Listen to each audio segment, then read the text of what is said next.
Hey everyone, what's up and welcome back to the channel. In today's video, I'm going to be talking about eyeshadow primers. It's been a while since I talked about my favorites, and specifically those that tackle different issues you might find yourself having or problems you might be trying to solve with an eyeshadow primer, like oily lids, if you have discoloration and you want to add a little bit more of a concealer or pigment base under your eyeshadows, or if you just want something a little bit more sticky, tacky to really grip to maybe looser pigments, looser pack shadows. We're going to cover it all here today, so let's go ahead and dive in. First, let's start with the COVERGIRL Lid Lock Up. So this has a thinner texture. It applies really nicely over the lid, blends in quickly, and I find is really great if you have an oilier eyelid or just eyelids that develop excess shine throughout the day. They tend to make your makeup break up or fade throughout the day. This is amazing for that. It is a thinner formula, so if you have any texture on your lids and you want to kind of even that out, this wouldn't be the best for that, but it does maintain a stickiness or a tackiness that I find is also really, really great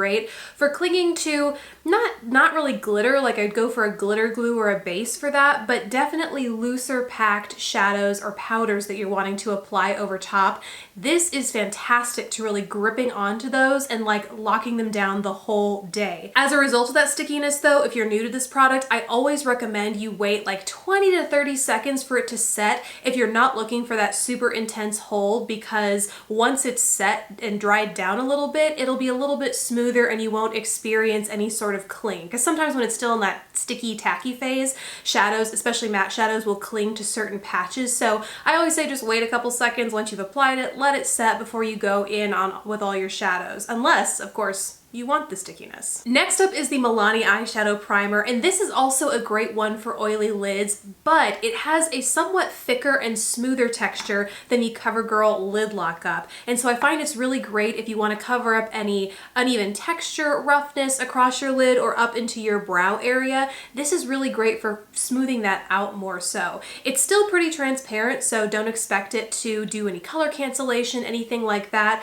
but it is really, really great for oil control and just making your eyeshadow last all day. The next set of primers aren't actually classified as primers, but it's how I like to use them, and these might be the longest standing primers that I have used in my collection, and certainly maybe the first product, or at least MAC product, YouTube has ever made me buy. It's the Pro Longwear Paint Pot collection, and these have a thicker texture. I find they are great. I know it goes back and forth. Some people say that it doesn't help their eyeshadow last any longer. It still kind of breaks up, becomes a greasy mess, and I think it's just going to depend on your skin and your chemistry with this product. But for me, I find that it's great for an oilier eyelid. It keeps my eyeshadow in place all day, but also these are all pigmented cream bases. So when you apply them, they actually help conceal your natural skin texture and discoloration. I think so many of us have like just fine capillaries that peek through the thin skin of your eyelid, and sometimes I just want to cancel that out if I'm going for a very like light wash of color across the lid and my eyeshadow isn't going to be doing the heavy lifting in terms of canceling that color out. I'll go for something like this instead. And of all of the similar products I'm going to talk about, because I do have some more affordable options, I know MAC tends to be up there in terms of price, but they do have the widest variety of matte skin tone shades, which is why I tend to prefer these over the drugstore alternatives I'm going to mention.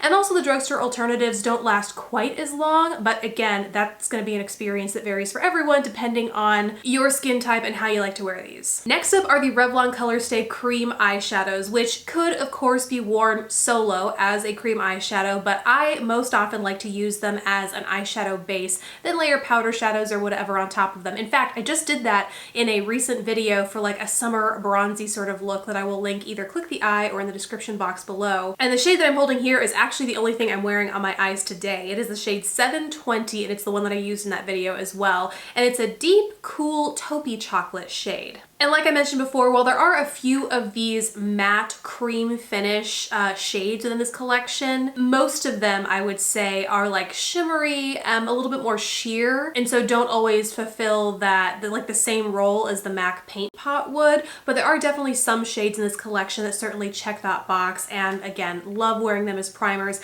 The same can be said for the Maybelline Color Tattoo collection. Who remembers way back in the day when these first came out, first of all, the hype around them, and they were totally worth it. Like, these were one of the first incredible cream shadows to come to the drugstore. Naturally, they turned into an eyeshadow base for me and for many people, I think, but I just went to look at the website now to see which colors are still available, and there aren't a lot, and a lot of them are shimmery or more colorful, so they're not necessarily going to check that box of like a flesh tone base that kind of helps create a blank canvas for you, but they still are really great. I mean, they used to come out with limited edition collections for shades in these. I would like scour drugstores to try and find them because I love the formula so much, and they're just such a fun product. But man, it's so funny to look at how the times have changed since, you know, the early days of YouTube. And those are my favorite eyeshadow primers, guys. I hope this video was helpful. If there are any needs that I didn't kind of talk about or cover with the picks that I have,